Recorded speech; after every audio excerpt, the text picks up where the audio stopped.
रुक जाना नहीं तू कहीं हार के, कांटों पे चल के मिलेंगे साए बाहर के। मैं ये गाना इसलिए गा रहा हूँ, ये गाना मोटिवेशनल है, वो आपको मोटिवेट करता है। और मोटिवेशन जो एग्ज़ाम की जो तैयारी है उसके लिए महत्वपूर्ण हो जाता है। किशोर दा का ये बहुत अच्छा है गाना, जो कि आपको मोटिवेट समय समय पे करता रहे। मैं भी कहूँगा ये कि आप इसको बीच बीच में सुनते रहें। जब भी आप डिमोटिवेट हो जाए इनको ज़रूर सुने और गौर से सुने, इसके मीनिंग को समझें। ठीक है, तो चलिए आज का मेरा टॉपिक है, ये मेरा वीडियो उन्हीं लड़कों के लिए है जो एग्ज़ाम में पास करते हैं, पास करने की इच्छा है। और जिनको खैर नहीं इच्छा है पास करने की, ऐसा है वैसे टाइम पास है तो खैर वो तो इग्नोर इनको करना ही है। जिनको ये है कि मुझे करना है, तो उन्हीं लोगों के लिए ये मेरा वीडियो है। अब देखिए क्या करना है। जैसा कि आपने थंबनेल में देख लिया होगा कि हमें एसआई का जो बिहार का एग्ज़ाम है उसके लिए हमें क्या करना चाहिए। तो आप देखेंगे बहुत सारे लड़के उसमें ये होते हैं, फॉर्म भरते हैं। तो उसमें दो तरह के लड़के फॉर्म भरते हैं। कुछ ये होते हैं कि बिना तैयारी वाले भी इसमें होते हैं कि चलो देखते हैं कैसा होता है, फॉर्म भर देंगे, थोड़ी सामाजिक प्रतिष्ठा भी मिल जाएगी कि दरोगा का फॉर्म भरे हैं। और एक होता है जो कि तैयारी करना चाहते हैं या तैयारी कर लिए हैं या तैयारी की चाहत रखने वाले लोग हैं कि मुझे मेहनत करके इस बार निकाल लेना है। तो जो चाहत है, जिसकी भी चाहत है कि मुझे निकाल लेना है, तो उसमें भी कुछ लोग क्या हो जाते हैं, कुछ लोग फेल हो जाते हैं और कुछ लोग क्या हो जाते हैं, पास हो जाते हैं। तो जो पास हो जाते हैं तो बेशक उसकी जो है रणनीति अच्छी थी इसलिए वो पास हो गए, और उस जो स्टाइल में उन्होंने पढ़ा, मेहनत किया, मेहनत तो इन्होंने जो फेल किया उन्होंने भी मेहनत किया, और जो पढ़ा जो सफल हुए उन्होंने भी मेहनत किया, दोनों समान थे। लेकिन फिर भी क्यों असफल हो गए, तो एक थोड़ी सी गलती की वजह से, जो उस तरीका की वजह से वो बाहर हो गए। तो आप हमें देखना है कि कौन सा तरीका हमें अपनाना है। इसके लिए बहुत ही सिंपल है। आप हर आदमी अपना एक रूटीन बना लें। सबसे पहले आप रूटीन बना लें। रूटीन बनाने के बाद आप सबसे पहला काम है सिलेबस को देखना। सबसे पहला काम आप सिलेबस देखिए। सिलेबस देखिए। मैं अभी फिलहाल आपको क्वेश्चन बैंक देखने के लिए नहीं बोलूँगा, आपको प्रैक्टिस करने के लिए भी नहीं बोलूँगा कि क्वेश्चन का प्रैक्टिस करें। अभी आप क्वेश्चन का प्रैक्टिस ना करें। और 2 फेज की एग्ज़ाम है, मेंस है, और उसके बाद पीटी है, उसके बाद मेंस है, और उसके बाद ये पीईटी है। तो पीईटी को जो है उसको नज़रअंदाज नहीं करना है।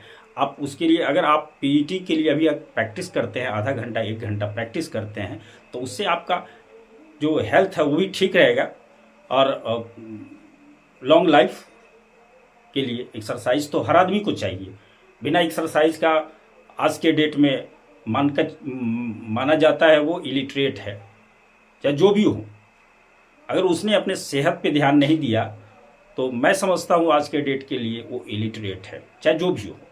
खैर चलिए काम की बात करते हैं। लेकिन आप देखें कि रूटीन बनाएं। सबसे पहला काम है आपका क्या देखना, सिलेबस को देखना। सबसे पहला काम है आपको सिलेबस देखना। सिलेबस देख करके सिलेबस देखना। सिलेबस में आपको जो मैथ मिलेगा, मैथ देखना, मैथ की बुक पकड़ना। जो भी चीज़ है, जो भी टॉपिक आप पकड़ेंगे, math, reasoning, GK, mains hit target में लेना है आपसे। जो हम लोग प्रिपरेशन करेंगे, तैयारी करेंगे, तो मेंस को टाइम माइंड में रखना है, ना कि पीटी को माइंड में रखना है।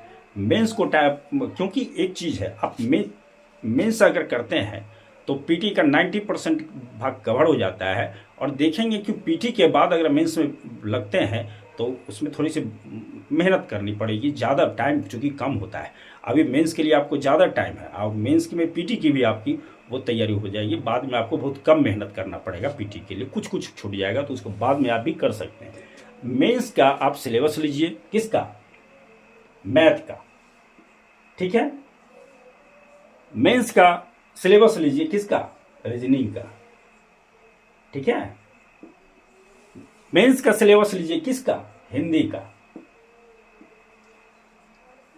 और क्या? मेंस का सिलेबस लीजिए जीके जीएस का, ठीक है। ठीक है, बिल्कुल हम तो फोकस करेंगे सिलेबस पर। ये आपका सिलेबस बिल्कुल खुला हुआ रहना चाहिए और दूसरे हाथ में आपको जो बुक पढ़ना है उसको लिख रखना है। अब देखिए, मैं रूटीन बना रहा हूं। आप सुबह 3 बजे उठिए, 3 बजे उठ गए, 3 से 6 आप अपना रूटीन बनाइए, सेट कीजिए 3 से 6, जिसमें कि आप 1 घंटा मैथ पे टाइम दीजिए, ठीक है। और 2 घंटा एनसीईआरटी का जो सार संग्रह है, मार्केट में आ गई है, बहुत सारी एनसीईआरटी की बुक आ गई है मार्केट में, वो सबसे पहले आप उसको रगड़ के पढ़ लेना है। मतलब टारगेट रखना है कि एक एक चैप्टर को 10-10 बार पढ़ लेना है, ठीक है। अंडरलाइन करते हुए, जो भी आपको मेन पॉइंट लगता है उसको अंडरलाइन करते हुए उसको कोशिश करें कि 10 बार पढ़ लें। इसी को टाइम बार बार रिवीजन करते रहना है। अगर 10 बार तो मैंने कम कहा, आप 20 बार भी अगर हो जाए आपसे तो वो कर लीजिए, ठीक है। ये हो गया। दूसरी बात, आप यहाँ 10 से 8 से 10 आप न्यूज़पेपर, मन नहीं लगेगा। आईएएस की तैयारी आप नहीं कर रहे, सिविल सर्विसेज का नहीं कर रहे हैं, आप इतना कर लेंगे तो बहुत। आप देखेंगे कि न्यूज़पेपर आप 2 घंटा आप जो भी पढ़ना हो आपको, खास करके नेशनल इंटरनेशनल जो सरकार की नीतिगत कुछ बात हैं उसको पढ़ना है, जो क्षेत्रीय मुद्दा है उसको पढ़ना है, जानकारी रखना है। लेकिन फोकस आपको जो नेशनल इंटरनेशनल गवर्नमेंट की पॉलिसी, उसी पे आपको स्पोर्ट्स, इस पे ज़्यादा फोकस करना है। अब चलिए इवनिंग का, हम दिन भर आपको छोड़ दिए, आप दिन भर जो करना है कीजिए, आपकी इच्छा, ठीक है। आप शाम का टाइम आपसे ले रहे हैं, हम ले रहे हैं आपको 7 से 10, रात में फ्री हो जाते हैं। दिन में आपको जो करना है कीजिए, जो जैसे रहना है, लेकिन ये फिक्स रखिए कि सारा कुछ छूट जाए, लेकिन ये सूर्योदय टाइम जितने बजे होता है उतने बजे ही होना है, सूर्यास्त जितने बजे होना है उतने बजे होना है। उसी टाइप से ये हमको सारा काम छूट जाए, लेकिन ये टाइम टेबल जो है हमारा मिस नहीं करे एक दिन भी। अगर एक दिन भी अगर सूर्य अपने समय से नहीं उगा, समय से नहीं हुआ, नहीं अब्सेंट रहा, नहीं काम किया, तो समझिए संसार का क्या होगा। अगर एक दिन भी इस रूटीन को आप अनफॉलो करते हैं, फॉलो नहीं करते हैं, तो समझ जाइए कि मैं 1000 लड़के से पीछे हूं। इसलिए हर एक दिन सारा काम आपके बीच में आपको मैंने फ्री छोड़ दिया है। हाँ, कोई काम हो गया, कोई विशेष प्रकार की काम हो गई, तो नेक्स्ट डे आप ज़्यादा एनर्जी लगाना है, ताकि मेरा जो कल वाला काम था उसको आप टेकअप कर लें। ध्यान रहे, शाम का टाइम जो है आपको 7 से 10 मैंने लिया है। 7 से 10 में आप 1 या 1.5 घंटा हिंदी ले सकते हैं, और रीजनिंग को आप 1 घंटा बहुत हो जाता है। आप 1 घंटा टाइम दीजिए रीजनिंग में। जितना मैंने कहा कि 1 घंटा मैथ, 1 से 1.5 घंटा मैथ, 2 घंटा एनसीईआरटी पर, जो सार संग्रह मैंने कहा आपको उस पर एनसीईआरटी का देखिए हमारे है बहुत सारा, कोई किसी भी प्रकाशन का मिल जाएगा आपको। अरिहंत का प्रकाशन का है, अब बेहतर है, देखिएगा अरिहंत का अगर मिल रहा है सार संग्रह एनसीईआरटी का तो आप उसको ले लीजिए। और ये हो गया। उसके बाद इवनिंग में मैंने जो कहा हिंदी, कोई बुक पकड़िए, टेक्स्ट बुक पकड़िए, कोई रीजनिंग की भी कोई बुक पकड़िए, कोई गाइड वगैरह इधर उधर की बात नहीं, एसपीडी पे कुछ नहीं। जो पब्लिकेशन है, खास जो बेहतर पब्लिकेशन है, उसका आप रीजनिंग की बुक नन भरले ले लीजिए, उसी का ये हिंदी ले लीजिए, सब कुछ उसी का ले लीजिए, और उसका आप तैयार। किसी नोट्स वगैरह नहीं पढ़ना है, अभी किसी का भी नोट्स नहीं पढ़ना है, शॉर्ट ट्रिक बिल्कुल नहीं, अभी मैंने कहा सिलेबस की दिया आपको, आप मैथ उठाइएगा तो मैथ का जो सिलेबस है वहाँ से करना है, उस चैप्टर को पकड़ना है आपको। एनसीईआरटी तो खैर एनसीईआरटी में वही जितना सारा है, मतलब आप जीएस के बारे में फिर मैं वीडियो डालूंगा जीएस को कैसे किया जाए। और ये हिंदी बिल्कुल आप देख लेंगे सिलेबस जिस जैसा है उसी ढंग से आप सिलेबस को करेंगे हिंदी का।